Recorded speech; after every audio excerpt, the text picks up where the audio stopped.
চীনের mother of drone বলতে সম্ভবত তার অত্যাধুনিক ড্রোন প্রযুক্তি বোঝানো হচ্ছে, বিশেষত জিউথিয়ান নামক বিশাল ড্রোন মাদারশিপকে, যা একবারে ১০০টি ছোট ড্রোন উৎক্ষেপণ করতে পারে, যা আকাশযুদ্ধের নিয়ম পাল্টে দিচ্ছে বলে মনে করা হচ্ছে। এছাড়া মশার মতো ছোট আকারের নজরদারি ড্রোনও, মস্কিটো স্পাই ড্রোন, চীনের উল্লেখযোগ্য ড্রোন উদ্ভাবনের উদাহরণ, যা নিরাপত্তা নিয়ে উদ্বেগ সৃষ্টি করেছে। ক্ষমতা: এটি ১১ টনের বেশি ওজনের একটি মনুষ্যবিহীন বিমান ইউএভি, যা একসাথে ১০০টি ছোট ড্রোন বহন ও উৎক্ষেপণ করতে পারে। ৭,০০০ কিলোমিটার রেঞ্জ এবং উন্নত স্কোয়াড লঞ্চ প্রযুক্তি রয়েছে, যা এটিকে পশ্চিমা ড্রোনের চেয়েও আধুনিক করে তুলেছে।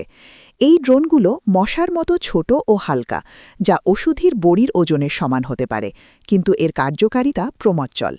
উদ্দেশ্য: মূলত নজরদারি ও গুপ্তচর বৃত্তির জন্য ব্যবহৃত হয় এবং ভারত ও যুক্তরাষ্ট্রের মতো দেশগুলোতে নিরাপত্তা উদ্বেগ তৈরি করেছে।